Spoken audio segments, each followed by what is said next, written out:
সাথী বন্ধুরা, আমরা চাই সংস্কার, সার্বভৌমত্ব রক্ষার জন্য সংস্কার। আমরা চাই উন্নত শিরে সুখময় জীবন যাপন করতে সংস্কার। দেখুন, একটি কথা মনে পড়ে যায়, না বললে নয়।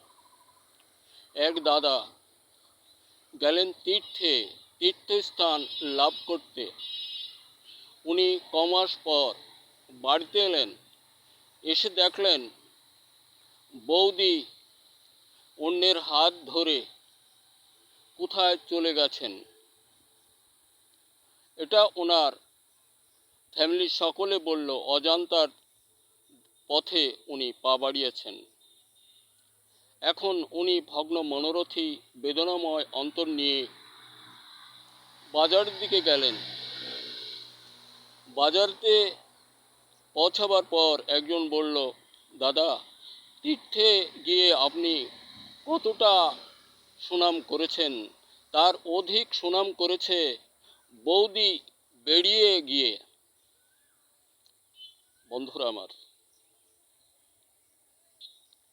অত্যন্ত মর্মাহত, মর্মান্তিক, হৃদয় বিদারক এ কথাগুলি। ঠিক অনুরূপ আমাদের দেশের অতীত সরকার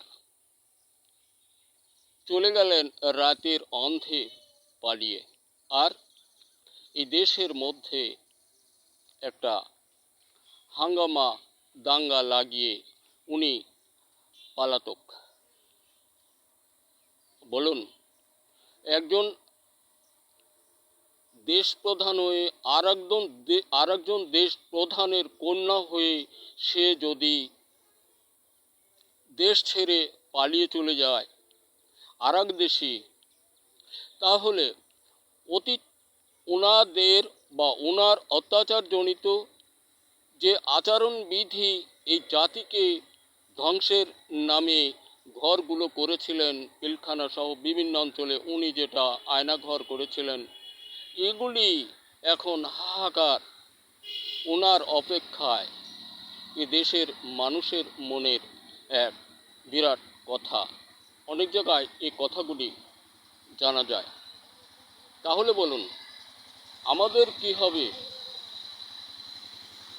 আমাদের কি হবে বলতে, আমাদের এই দুর্নামের জীবন কি হলো তীর্থে গিয়ে, কি হলো আমি দেশ ত্যাগ করে পালিয়ে গিয়ে? সুনাম তো ওইটুকু হলো, কি হলো একজন দেশ প্রধান রাতের অন্ধে সকল কিছু রেখে যেগুলো আত্মসাৎ করেছে ওইগুলি কোটি কোটি বিলিয়ন ডলার সমান নিয়ে এমন একটা যন্ত্রণার মধ্যে এই দেশ।